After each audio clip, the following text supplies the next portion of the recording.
Too many. It's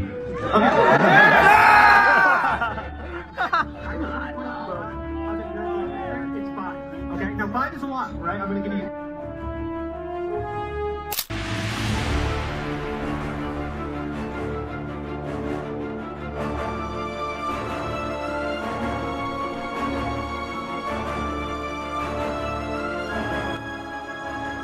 Excessive, it's 5. All right.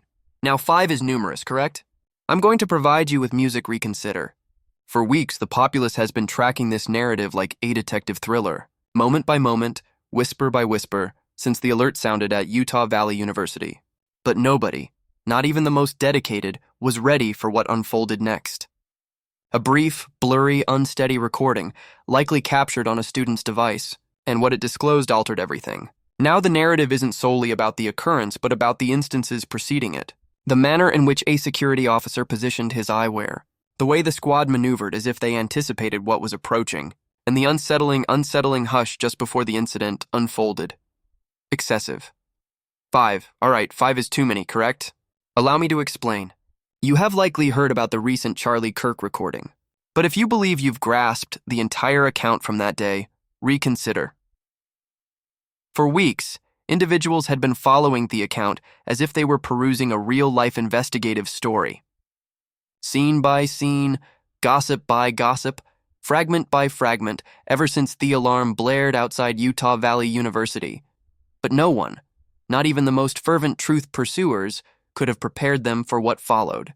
It was a short, grainy, unsteady clip, probably recorded on a student's phone, but its contents caused everyone to question their assumptions. For just as scalded Pickup now, the story wasn't merely about the incident. It was about the moments before, the way a security guard adjusted his glasses, the way the group moved was as if they had been forewarned. And the strange calm that permeated the area, an eerie silence just seconds before the order of the morning, was disrupted by chaos. It's unbelievable. It's incorrect. It's ridiculous.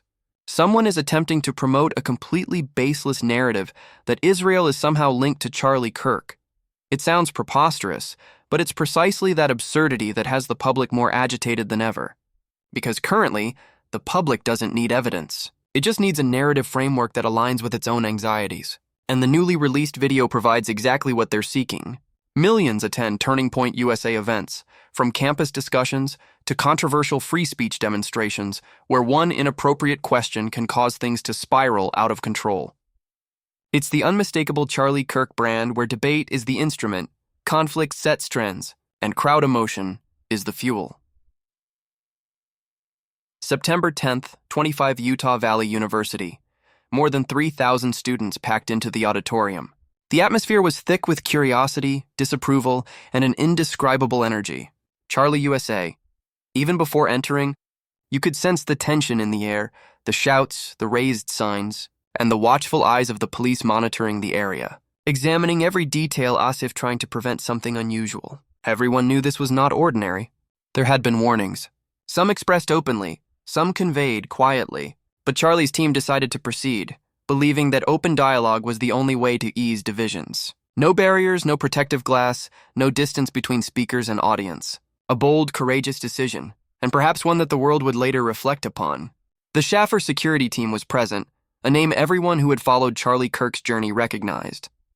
They had been his trusted security team for many significant events. And this occasion was no different. But what surprised everyone was that they were summoned at the last moment after the original security team had mysteriously withdrawn without explanation. 6 campus police officers, 2 coordinators, and virtually no formal coordination with local law enforcement, no surveillance aircraft, no roof sweeps, no protective glass. Even the crowd barriers appeared as if they had been borrowed from Asmal Fair, not appropriate for an event that attracted 3,000 people. As clips from the event later circulated online, people began to realize how vulnerable the entire security system was. It didn't feel secure, one student stated directly in a later interview. It was as if everyone was anticipating something to happen, but no one knew exactly what it was. Many security experts had predicted the risks. Chris Herzog, who once protected Kim Kardashian, told me in a conversation a few months ago, "When there are serious warnings, you can't just stand there on an open stage as if nothing happened. That's not brave. That's reckless." But Charlie's team thought otherwise. They wanted to maintain his approachability, fearlessness, and readiness to face the public. They wanted people to see his strength, not through his protection, but through his eyes and voice. They believed that in a divisive time, courage could heal, and so they took their risk. That decision is now being examined frame by frame. As the video leaked, every second of that afternoon was analyzed like a documentary, searching for clues. Those who were present said the atmosphere seemed to freeze, a feeling that was difficult to describe, as if the entire room held its breath in a moment that no one expected to become the center of a national event. 12:23 p.m. Mountain Time. Charlie was discussing violence in communities and how education can save the younger generation. His sentence was incomplete when suddenly a strange sound echoed. Initially, many thought it was a technical issue. Some chuckled, others looked around in confusion, but within seconds, chaos began to spread like a wave. Chairs toppled, shouts were raised, and footsteps rushed toward the exits. No one knew exactly what had occurred. Those present said they remembered only one feeling: shock and bewilderment. Those who watched the footage afterward said they couldn't forget the moment. A moment when time seemed to halt. Kirk's head of security, Dan Flood, was the first to respond. He's shown on the right side of the stage, quickly approaching, signaling his team to secure the area and assist the audience. It was chaotic, but also methodically professional. It was a moment when you understand why people like Flood are called silent shields. The question now is not just what happened, but why. How could an event of this magnitude, with thousands of people and numerous warnings, proceed with such inadequate protection? And why did the original security team retreat at the crucial moment? Some say it was an unfortunate coincidence. Others believe that there is some force orchestrating everything to create the perfect picture, dramatic enough, mysterious enough, and sufficient for the public to never be certain of the truth. Charlie, stop! Charlie, when you watch the video, there is a moment near the end. The camera trembles, the lights dim, and in that moment, you can see clearly. No one there truly understood what had just occurred. There was only silence afterward, a silence not of tranquility, but of unanswered questions. He rushed forward, caught Charlie Midair, shielded him, and helped him off the stage as the crowd erupted in panic. "Charlie, stop, Charlie!" A voice rang out over the chaotic sea of people. In just 25 seconds, they vanished backstage. No stretchers, no medical teams, no sirens, just the sound of genuine, unedited chaos. Phones rang incessantly. People screamed. People called out to each other, and security officers gestured helplessly through the sea of people rushing in all directions. But when the recording was replayed, something was amiss with the scene. Every movement seemed too fluid, too perfect. There was no natural jerk, no panic reflex that comes when surprised, just a continuous sequence of movements, grabbing, shielding, moving, almost a rehearsed routine. Some said it felt more like a stage rehearsal than a real situation, and that's what ignited the internet into a frenzy. People scrutinized every second, every frame. A man on the left side of the stage was seen tapping his sunglasses. Then a few seconds later, another man made a hand gesture. Not during the incident, but just before it began. At first, many tried to rationalize it. Perhaps he was just adjusting his glasses. Maybe the lights were too bright. Perhaps it was just airflex. But then, as accounts online began to frame the scene, zoom in, slow down, annotate, and analyze every gesture, the small gesture was no longer accidental. It became symbolic, a signal that no one had noticed.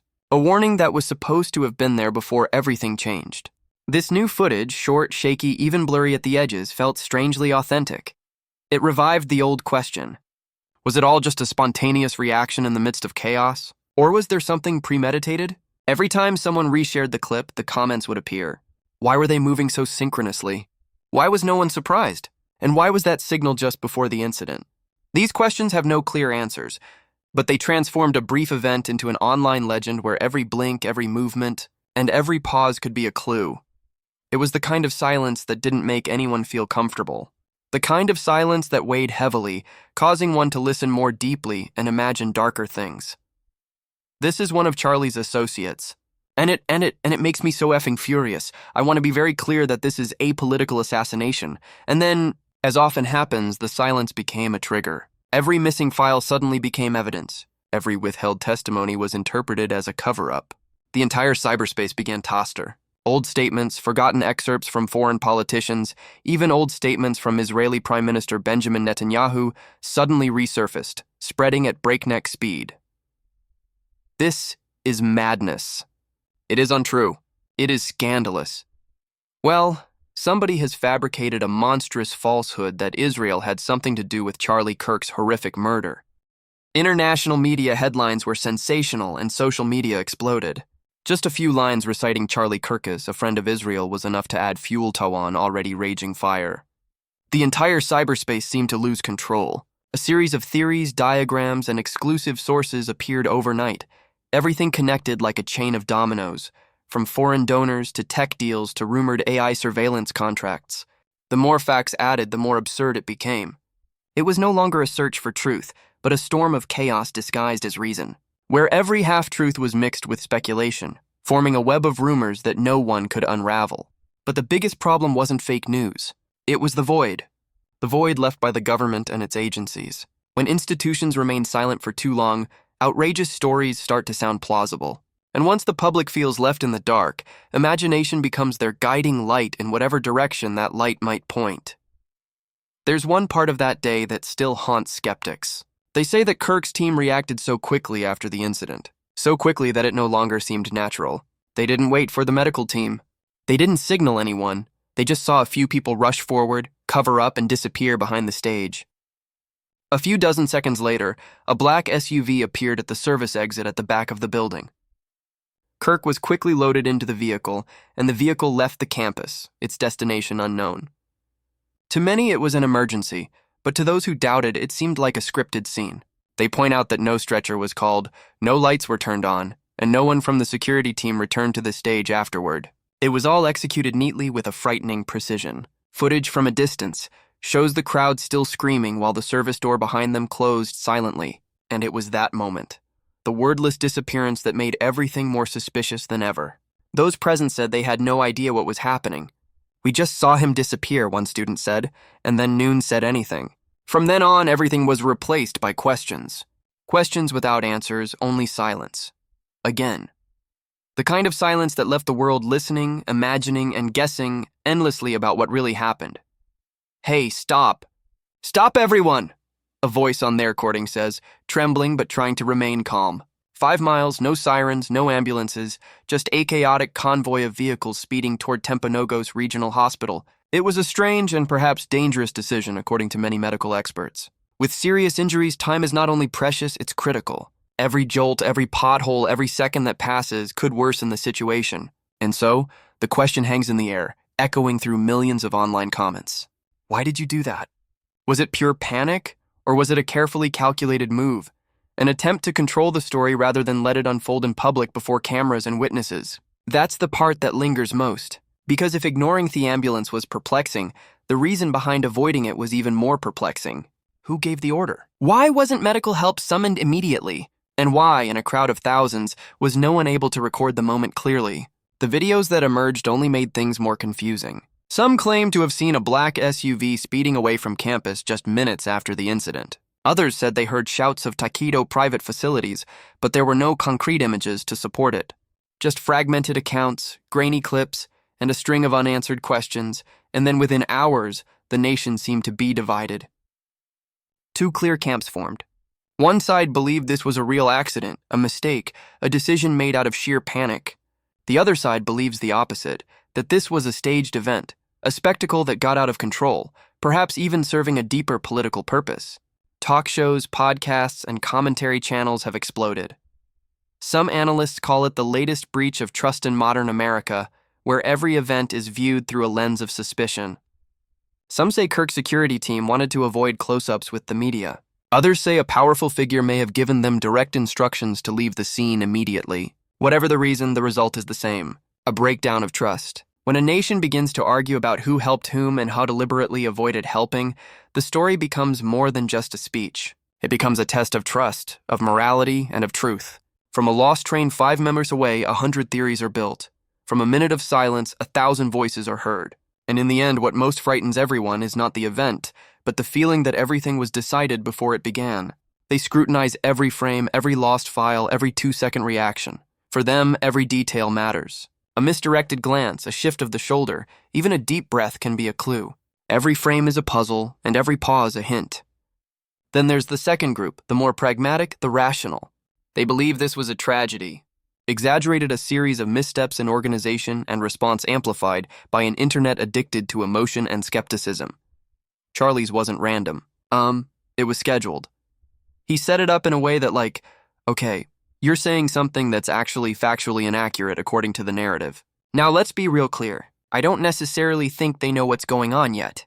There's a lot of weird workout going on with this. I know, really? I almost texted you when the Charlie Kirk thing happened because my antennas went up about they showed the photo of that kid or the guy that they have, the 22-year-old. Yeah, whatever.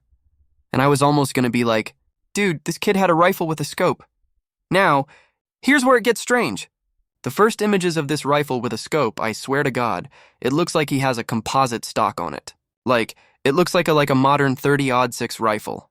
There was that one guy who was the decoy. All right, so you got this guy who's an older guy who starts yelling out. Didn't he take his pants down? He took his pants down. This guy was at 9/11. He was at the Boston bombing. He called in a fake bomb at another place, and then he did this at this thing right after. So, somehow or another guy has the state of mind that the moment someone gets shot, he yells out and says, I did it, and takes his pants down or something like that. I don't know exactly what he did. Then ready for this? Hay gets arrested for child porn right away. Right after this happened. Oh, right away. He's in jail for child porn. Why is that? Well, now you can. There was no conspiracy, they say. Just poor planning, inadequate security, and an online world bent on turning every obscure detail into a shocking secret. But instead of clarifying, the authorities have made it all more confusing. Prosecutors have quietly reopened the timeline, questioned security personnel, and scrutinized every second of the leaked video. Some sources say they even asked for copies to be restored from the university's servers. And that silence, no official statement, no regular updates, only served to further erode public trust. Even the FBI got involved. They issued a notice about digital manipulation risks, claiming they were checking the authenticity of the data. But then somehow they refused to confirm whether the viral footage was real. That half-hearted response was likened to saying everything and saying nothing. A statement only made people believe that if they had nothing to hide, why couldn't they just say it? When the denial started to sound like they were being read from the same script, public trust began to crack. People stopped believing official statements and started believing what they saw on screen. And in this day and age, the thing that spreads faster than truth is doubt. As the weeks passed, the debate continued unabated. Hundreds of analysis videos appeared every day from small channels to TV pundits. Everyone had their evidence. Everyone had their own argument.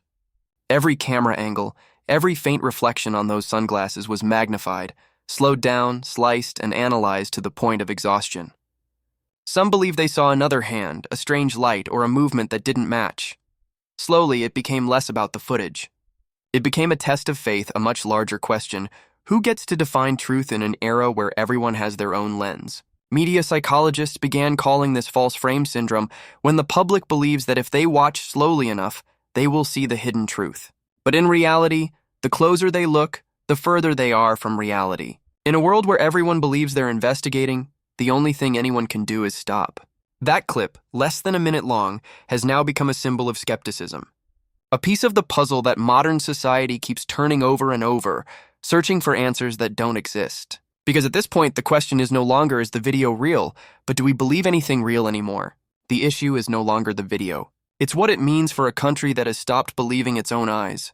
Perhaps the video doesn't really prove anything concrete. It's not enough to confirm an internal affair, nor is it a substitute for forensic evidence. But what it reveals for a few seconds anyway is something much deeper. Trust, or rather, its absence. Okay, listen up. Some people are saying you're saying something that's not factually accurate, at least in the narrative. And they may be right. No one here has the whole picture. No one really knows what happened behind the scenes that day. I don't think anyone who was there knew everything. There were too many oddities, too many details that didn't add up, too many unexplained silences. Maybe they didn't try to conceal it. Maybe they were just trying to control a situation that was getting out of hand. But to the public, that no longer matters. Because in this day and age, the truth doesn't have to be wrong to lose trust. It just has to be told too many times. We've seen the scandals, we've heard the promises, the press conferences, the carefully staged communications crisis. We've seen lies told in broad daylight presented as verified facts. And we've seen the real truth buried under layers of press releases and tabloid headlines. But this time it feels different. This time people aren't just suspicious. They're convinced that someone knows something and has chosen not to say it. That's the unsettling part, because it's not just ordinary outrage. It's a quiet change, the kind that doesn't make a sound but shakes the foundations of collective belief. A chilling sense that we may be living through a scenario whose ending no one is allowed to know. The new Charlie Kirk video, whether you believe it's real, manipulated, or just a coincidence, has done something few expected. It's changed the way an entire country sees truth. It's made people ask not what happened, but who controls the narrative.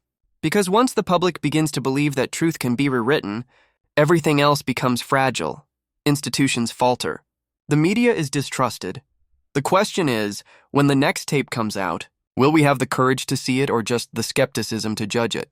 Hopefully, when that moment comes, we'll all be here, sober, quiet, and ready to look straight at what no one wants to believe. The story surrounding the Charlie Kirk video is not just a controversial case, but a mirror of how modern society has lost the ability to trust its own eyes. The biggest lesson is not whether the video is real or fake, but what it reveals. In the age of images, what disappears fastest is not facts. It is belief. When people stop believing what they see, the world is no longer defined by truth, but by interpretation. Video doesn't need to be edited to be disruptive. It just needs to appear in an environment where everyone sees it through a different lens. Every frame, every silence, every tiny detail can become evidence. And when that happens, truth becomes a fuzzy, malleable concept, more susceptible to manipulation by emotion than reason. We have become accustomed to choosing to believe what is most comfortable, not what is true. And that's the biggest danger.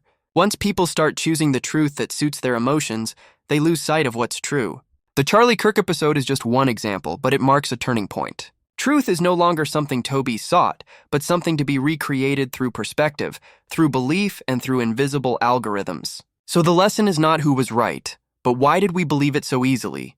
Not who washing what, but why did we stop asking questions? In a world where everyone has their own microphone, camera, and social media, sobriety is not just a choice. It's an obligation. If you're watching this video, pause. Don't just listen to the crowd. Don't rush to share something you don't understand. Ask yourself, what makes you believe and what makes you doubt? Sometimes the scariest thing isn't the lie, it's when no one knows what the truth is anymore. Leave a comment below. What do you think is really going on behind the scenes? Are we witnessing an incident or a test of national faith? If you believe the truth still deserves to be seen clearly, please like, share this video, and subscribe to the channel so you don't miss the next analysis. Because in a world where everyone has a story, what matters isn't the loudest voice. It's the most honest.